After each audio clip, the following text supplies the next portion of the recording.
તો ભારત વિરોધી લોકો બબુચક સરકાર બેસાડવા માંગે છે। જૂનાગઢના કિશોદમાં ભાજપ નેતા જીતુભાઈ વાઘાણીનું નિવેદન સામે આવ્યું છે। ભારત વિરોધી લોકો પાછલા વારણીથી સક્રિય થયા છે। મોદી સરકાર જેવી સરકારો તેઓ ઈચ્છતા નથી। તમે સમજુ લોકો છો, સમજીને નક્કી કરજો તેવું નિવેદન સામે આવ્યું છે।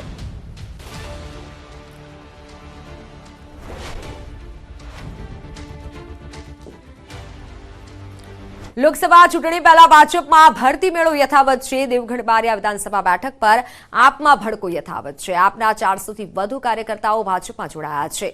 કેળકુવા ગામના આગેવાન ઈશ્વરભાઈ તેમના સમર્થકો સાથે ભાજપમાં જોડાયા છે।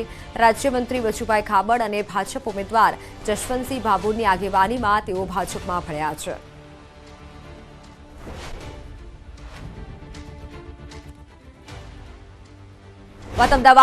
અમદાવાદમાં કાંકરિયા લેક પર બોટિંગ એક્ટિવિટી શરૂ કરાઈ છે। બાળકોને વેકેશન ચાલી રહ્યું છે બાળકોનું, ત્યારે લેક પર મુલાકાતીઓનો ધસારો પણ રહેતો હોય છે, જેને ધ્યાનમાં લઈ એએમસી દ્વારા નવા MOU થયા અને બાદમાં બોટિંગ સેવાની શરૂઆત કરવામાં આવી છે। ઉલ્લેખનીય છે, વડોદરામાં હરણી દુર્ઘટના બાદ એએમસીએ સતર્કતા દાખવી નવા નિયમો ન બને ત્યાં સુધી બોટિંગ એક્ટિવિટી બંધ કરી હતી।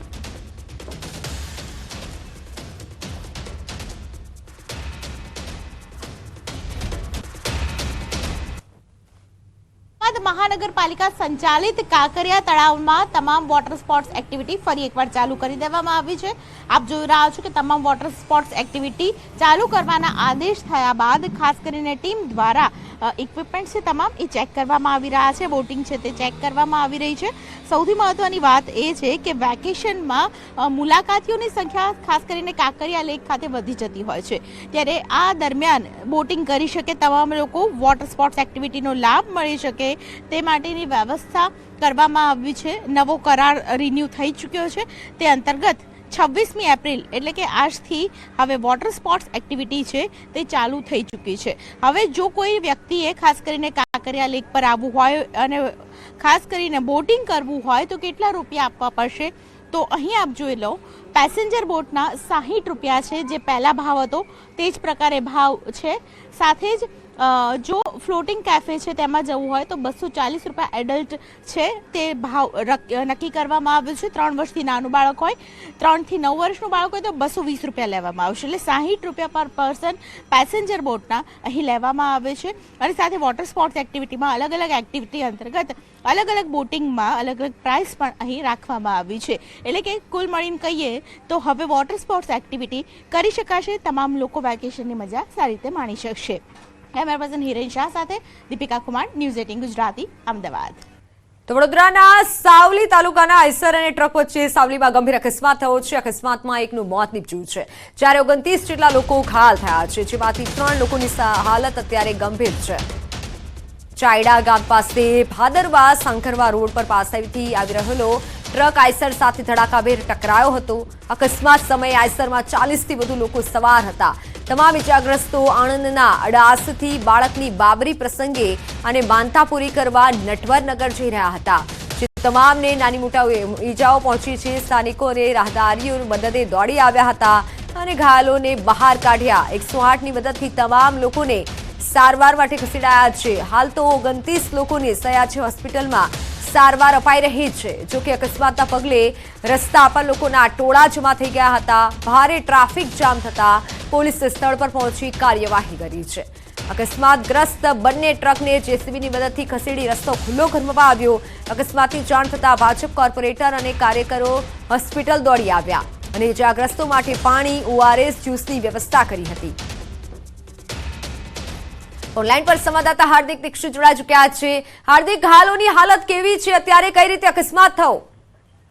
બિલકુલ, જો સમગ્ર મામલે વાત કરીએ તો આણંદ જિલ્લાનો અડાસ ગામના જે પરિવારના સભ્યો છે તેઓ ત્યાંથી નીકળ્યા હતા સામાજિક પ્રસંગ માટે।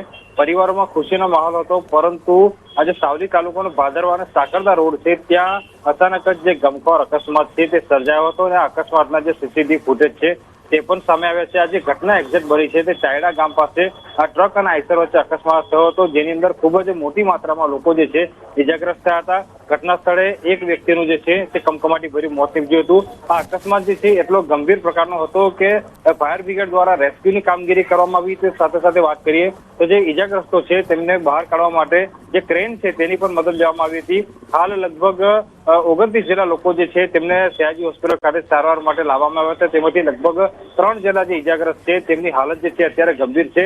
આ તમામ લોકોને આઈસીયુમાં સારવાર આપવામાં આવી રહી છે.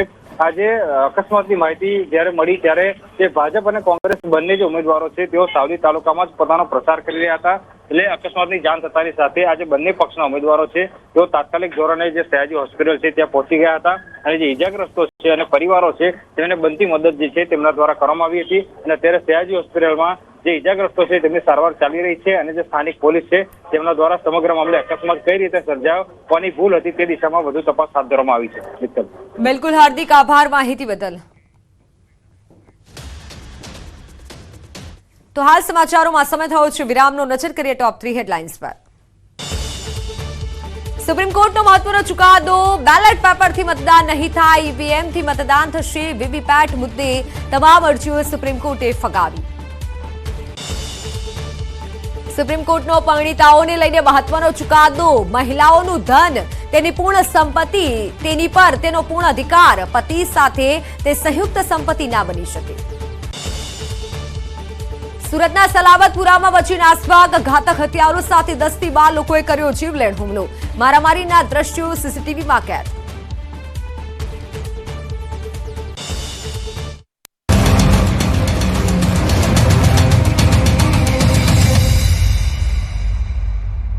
Charuset, 25 years of igniting success.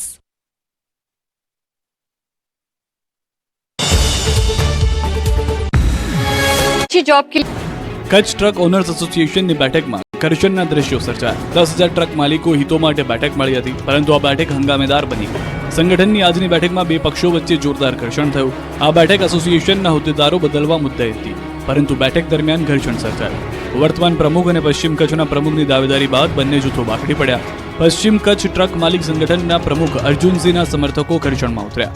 આ તરફ હાલના કચ્છ જિલ્લા ટ્રક ઓનર્સના પ્રમુખ નવગણ આહિરના સમર્થકો સામસામે આવી ગયા. બબાલની ઘટના બાદ પોલીસ આવી પહોંચી અને પોલીસે ઘર્ષણ કાબૂમાં લાવવા પ્રયાસ કર્યા. ગરમીથી નહીં મળે કોઈ રાહત. રાજ્યમાં ગરમીનો પ્રકોપ વધવાની આગાહી. ગુજરાતમાં ગરમીનો પ્રકોપ યથાવત રહેશે. આગામી 7 દિવસ ગરમી પડવાની હવામાન વિભાગે આગાહી કરી છે. એટલું જ નહીં, તાપમાનમાં 2 ડિગ્રીનો વધારો થવાની પણ સંભાવના છે. હાલમાં રાજ્યના મોટાભાગના વિસ્તારોમાં ભીષણ ગરમી પડી રહી છે. અમદાવાદ સહિતના વિસ્તારોમાં આગામી દિવસોમાં ગરમીનું પ્રમાણ વધે તેવી શક્યતા છે. अहमदाबाद का एंड आसपास क्षेत्र के तापमान अगले 24 घंटा में 41 डिग्री सेंटीग्रेड के आसपास रहने का संभावना है और जो तापमान अगले 7 दिन तक नो लाइफ चेंज रहने का संभावना है. ગઈકાલે સૌથી વધુ તાપમાન 41.7 ડિગ્રી વલ્લભ વિદ્યાનગરમાં નોંધાયું હતું અને ગરમીનો પારો વધશે તો મોટાભાગના વિસ્તારોમાં તાપમાન 43 ડિગ્રી આસપાસ રહી શકે છે. નિલેશ કુંભાણીનું ફોર્મ જે દિવસથી રદ થયું છે તે દિવસથી જ તે અદૃશ્ય થઈ ગયા છે. રવિવારે નિલેશ કુંભાણીનું ફોર્મ રદ થયું, જે બાદ તે કોઈના સંપર્કમાં નથી.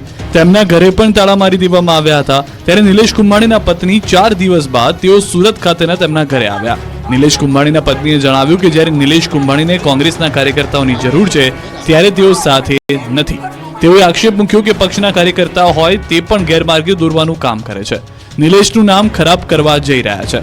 ગાયબ નિલેશ કુંભાણી અમદાવાદમાં છે. ફોર્મ રદ થતા કાર્યવાહીમાં છે તેવો દાવો પણ કુંભાણીના પત્નીએ કર્યો.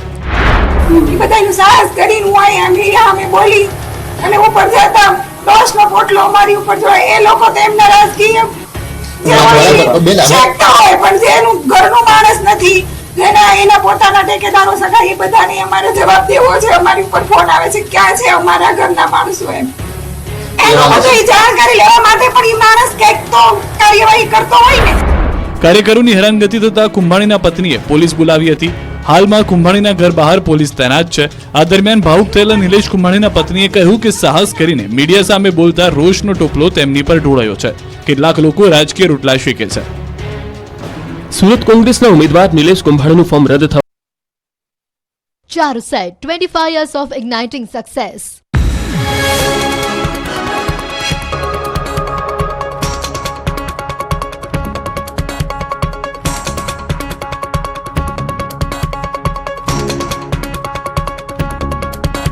Charuset, 25 years of igniting success.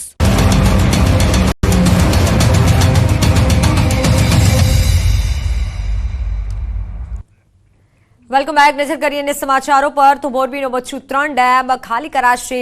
Repairing માટે ખાલી કરાશે બચ્છુ 3 ડેમ. 258.45 MCFથી પાણીનો જથ્થો ખાલી કરાશે. નીચાણમાં આવતા મોરબી અને બાણિયા મિયાણાના 21 ગામને એલર્ટ કરાયો છે. મોરબીના ગોર, ખીચડીયા, વનાળિયા, માનસર, નારણકા, જૂના અને નવા, સાદુળકા, અમરનગરને એલર્ટ કરાયા છે. માળિયા મિયાણાના દિરાળા, મેઘપર, નવાગામ, રાસંગપર, વીર વિદરકા, માળિયા, હરિપર અને ફતેપરને એલર્ટ અપાયું છે.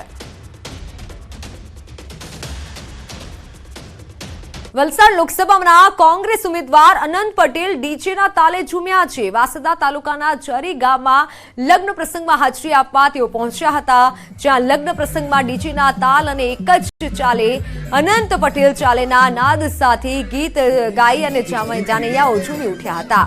લગ્ન પ્રસંગમાં પહોંચેલા અનંત પટેલનો વિડીયો સોશિયલ મીડિયામાં વાયરલ થઈ રહ્યો છે.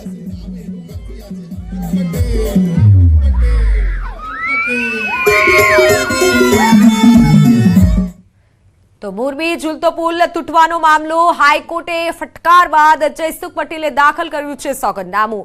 સમયસર જવાબ ન આપવા બદલ માફી માંગી છે. હાઈકોર્ટના આદેશનું પાલન ન કરવા હું બંધાયેલો હંમેશા પાલન તેવું જયસુખ પટેલે કીધું છે. ઓરેબા વતી તેમના એકાઉન્ટન્ટે દાખલ કર્યું છે સોગંદનામું. પીડિતોને આપવામાં આવનાર આર્થિક વળતર અંગે સોગંદનામું રજૂ કરાવ્યું છે. વળતર પેટે 14 કરોડનું ચૂકવણું કરવામાં આવ્યું. ઓરેવા કમિટીએ કીધું છે, જ્યારે 5 બાબતોને લઈને વળતર બાબતે વાતચીત આગળ વધી રહી હોવાનું પણ સોગંદનામામાં ટાંક્યું છે, જેમાં વૃદ્ધો, વિધવા, પીડિત, અનાથ અને ઘાયલોને માનસિક સ્વાસ્થ્ય બાબતે ચર્ચાઓ. હાઈકોર્ટના આદેશ બાદ ઓરેવા દ્વારા ટ્રસ્ટની રચના અંગે પણ વ્યૂહરચના તૈયાર કરાઈ છે. કુલ 7 જેટલા સભ્યો ધરાવતા મોરબી સહાય સેવા પરિવાર ટ્રસ્ટની રચનાઓ ડ્રાફ્ટ તૈયાર કરવા માટે કરાયું છે. 4 ટ્રસ્ટી સરકારની ભલામણ અને 3 ટ્રસ્ટી કંપની ભલામણ મુજબ કાર્યો કરશે. જ્યારે દુર્ઘટના પીડિતોને જરૂર પડશે ત્યારે આ ટ્રસ્ટ મદદ કરશે. ટ્રસ્ટનો તમામ ખર્ચ ઓરેવા કંપની ઉઠાવશે અને આવું સોગંદનામું રજૂ કરાયું છે હાઈકોર્ટમાં. ગેરકાયદે હથિયારો અંગે ગુજરાત એટીએસની મોટી કાર્યવાહી. 25 થી વધુ ગેરકાયદે હથિયારો કબજે કરાયા છે. હથિયાર સાથે 90 કાર્ટીસ પણ જપ્ત કરાયા છે. મુખ્ય સૂત્રધાર શિવમ ડામોર હોવાનો ખુલાસો થયો છે. હથિયાર રેકેટમાં 6 આરોપીઓની ધરપકડ થઈ છે. તેમાંથી શિવમ અને વિપુલ અગાઉ હથિયાર કેસમાં ઝડપાયા હોવાનું પણ સામે આવ્યું છે. સૌથી મોટી વાત તો એ છે, એક તરફ સઘન સુરક્ષા, સઘન બંદોબસ્તનો દાવો કરવામાં આવે છે અને નાઇટ પેટ્રોલિંગની પણ વાતો કરવામાં આવે છે, તો બીજી તરફ ગેરકાયદે હથિયારોનું વેચાણ થઈ રહ્યું છે. અને એ પણ 1-2 દિવસમાં નહીં, પરંતુ છેલ્લા 3 માસથી હથિયારોનું વેચાણ કરતા હતા. મધ્યપ્રદેશથી જામ ખંભાળિયા સુધી ટ્રાવેલ્સની હેરાફેરી દરમિયાન હથિયારનું વેચાણ થતું હોવાનું સામે આવ્યું છે. આરોપીઓ અન્ય રાજ્યોમાંથી હથિયાર મંગાવતા હતા. હવે સવાલ એ થાય છે કે આજ દિન સુધી કેમ કોઈ તપાસ કરવામાં નથી આવી? શું સ્થાનિક સુરક્ષા તંત્ર ઊંઘી રહ્યું હતું? આવા અનેક સવાલ વહીવટી તંત્ર સામે અત્યારે ઉઠી રહ્યા છે. એક રાજકોટ સિટીમાં તેના વિરુદ્ધમાં વેપન્સનો ગુનો દાખલ થયો છે. એની સાથે વિપુલનો પણ ગુનો દાખલ કરેલો છે. તો વિપુલ અને શિવમના માધ્યમથી બીજા અન્ય લોકો આને સાથે સંપર્કમાં આવ્યા હોય તેમ કહી શકાય. ઇલેક્શનની લિંક છે. ઇલેક્શનના કારણે એવું કહી શકાય કે લોકો નાનો જથ્થો અત્યારે લાવતા હતા. મોટા ક્વોન્ટિટીમાં કે એટ અ ટાઈમ બલ્ક 5 લાવવા 10 લાવવા એ લોકો એ અવોઇડ કરતા હતા. અને બીકોઝ ઇલેક્શન ચાલી રહ્યા છે, પોલીસની સઘન ચેકિંગ છે, એસઓજી પોતપોતાના જિલ્લાઓમાં એક્ટિવ છે, તેના કારણે જે લાવેલા રાઉન્ડ છે તે હજી સુધી આ લોકોએ કોઈ જગ્યાએ યુઝ નતા કરી શક્યા. વાત અમદાવાદમાં વસ્ત્રાપુર અથડામણમાં મોટા સમાચાર સામે આવ્યા છે. ફરિયાદમાં પીઆઈ જીકે ભરવાડનું આરોપી તરીકે નામ. પીઆઈ સાથે 2 હોમગાર્ડ જવાન પણ આરોપ.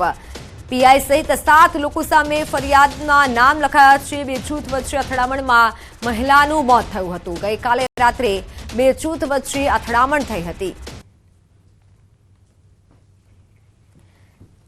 તો અમદાવાદની આ ઘટના કે જેના સીસીટીવી ફૂટેજ સામે આવ્યા છે.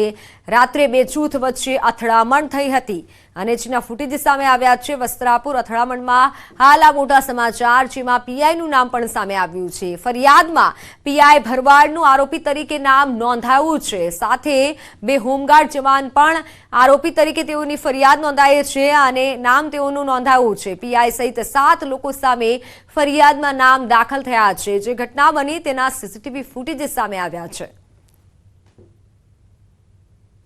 જીકે દેસાઈ કરીને પીએસઆઈનું ભરવાડ છે, એમનું નામ છે અને એ તપાસ હાલ પોલીસ ચલાવી રહી છે. ટોટલ 7 અને બીજા 14 માણસો વિરુદ્ધ ફરિયાદ છે સામસામે. સુરતમાં જાણે કાયદાનો કોઈ ડર જ ન હોય તેમ અસામાજિક તત્વો બેફામ બન્યા છે. સલાબતપુરા પોલીસ સ્ટેશન હદ વિસ્તારમાં 10 થી 12 લોકોએ જીવલેણ હુમલો કર્યો. હાથમાં કુહાડી, ખુલ્લી તલવાર, લાકડી, પાઇપ જેવા ઘાતકી હથિયાર લઈ તૂટી પડ્યા. મોહસિન ઉર્ફે બાબા કાલિયા ગેંગ વિરુદ્ધ ફરિયાદ નોંધાતા ફરિયાદ કરનાર પર જીવલેણ હુમલો કર્યાનું સામે આવ્યું છે, જેમાં આરીફના પિતાને ઈજા પહોંચી હતી. તો સમાચારોમાં હાલ બસ આટલું જ. આપ જોતા રહો ન્યૂઝ સિટી ગુજરાતી. નમસ્કાર.